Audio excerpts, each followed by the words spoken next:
8 o'clock Central, 9 o'clock Eastern, a tremendous explosion at a fertilizer plant in the town of West Texas, just about 20 miles north of Waco. Multiple eyewitnesses say that there was a fire at that plant, firefighters on the scene trying to get it under control, and then this tremendous explosion sending a huge fireball about 100 feet into the air, resolving itself into a very ominous mushroom cloud over the plains of Texas. The Texas Department of Public Safety tells ABC News that town is devastated, the town of West Texas. 75 to 100 houses and businesses, we are told, completely destroyed around that plant. And this is a mass casualty event. 200 injured at least so far, 40 critically, no reports of any deaths at this point. Many of the injured being treated at hospitals in Waco and at Temple and at other nearby hospitals. There's been a triage situation there set up on a football field, a local football field. In the wreckage, there's word that residents of a local apartment building and a nursing home that were near that fertilizer plant that exploded may be trapped inside. This is just a tremendous mass casualty event, but we must say that right now there is no understanding of the cause of that explosion, and there is nothing that leads us to believe that it has anything to do with the bombings here in Boston or any deliberate act at all. They are just trying to get that situation under control in the town of West Texas. A few minutes ago, we had the opportunity to speak with ABC's Jim Ryan, who is on the scene there in West Texas. ABC's Jim Ryan is on the scene there in West Texas, and he joins us now by phone. Jim, just tell me where you are, what you're seeing, and what you've been able to find out about what happened there. Well, a little before 8 o'clock Central Time this evening, there was some sort of an explosion at a fertilizer plant near the center of the town of West. This is a little to the north of Waco. People have told me that they heard a giant blast. Folks who were inside a nursing home said they smelled smoke, saw a fire, and then the explosion came, knocked the roof off of that building. Others, there were about 10 buildings at one point that were said to have been on fire. I'm looking out a football stadium where people have been brought for emergency treatment before they're shipped out, some of them in helicopters.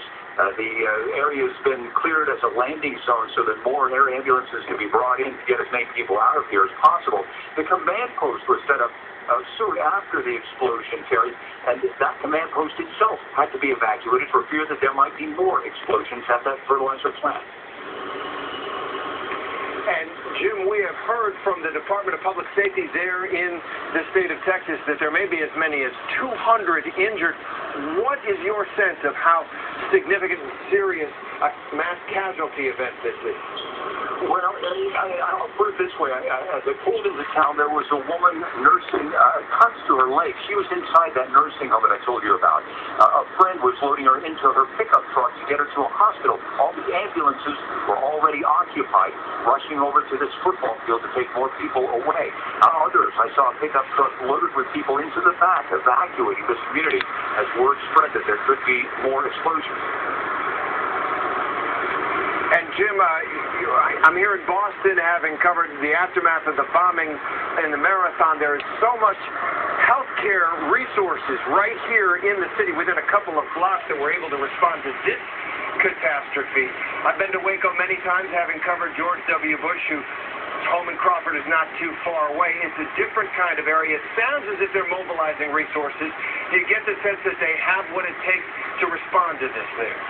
They seem to. I'm driving past a long line of fire trucks that are coming from all across the region, from as far away as Dallas and Fort Worth, about 90 miles to the north of here.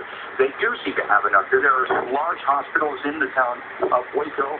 West itself has a fairly significant health care situation as well. And West Texas, that's a small town, right? Well outside of Waco proper. Yeah, it is. It's probably 10 miles north of Waco. It is a small town. Some of the buildings, I know that some of the houses that were destroyed by this explosion were quite old.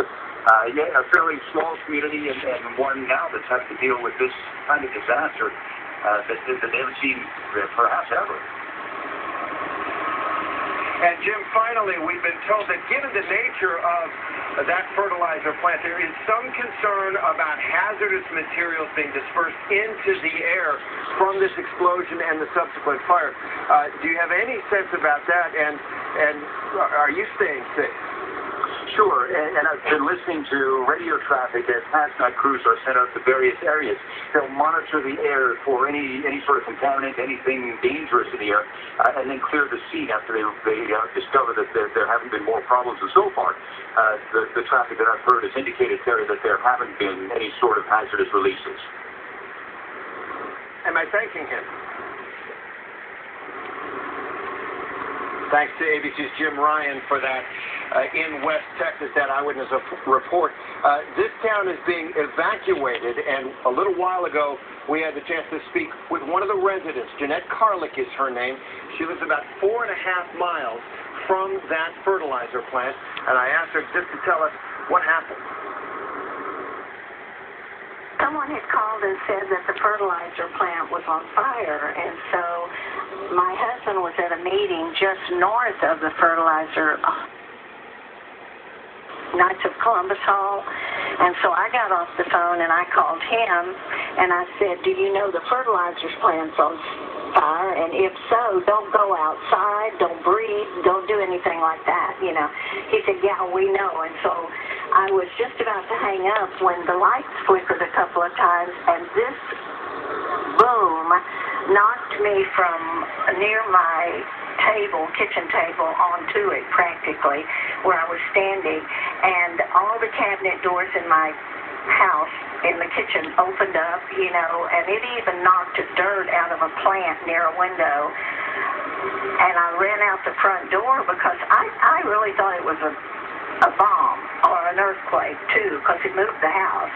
It was very loud. Went out and it looked like, you remember seeing the atomic bomb, you know, that plume? Well, there it was right to the north of where I live, and like I said, I'm in the residential area in south of town.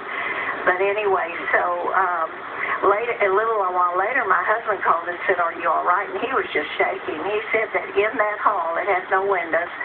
It had all the lightning, all the lights fell out of the ceiling, the fans fell, all the kitchen equipment fell down, and they were rushing to get out. And of course, once they got out, then they couldn't get to my house, but anybody couldn't get to the south of town.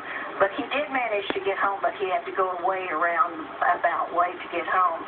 But we're saddened to hear that. Oh, I'm fine. Yeah, you both made it through it okay. That's good. Yeah. It was such a terrific explosion that it knocked you right across the room. Well, not exactly. Not exactly across the room. I mean, you know, I was near a table and I kind of fell into the table. Yeah, it was powerful. It was bad. Thanks to Jeanette Karlik of West Texas. This is a breaking news story. People in West Texas being evacuated. Authorities there trying to get multiple fires under control, and it is still a rescue operation for people who may be trapped within that blast zone. We will be right back after this break with more on this disaster in West Texas.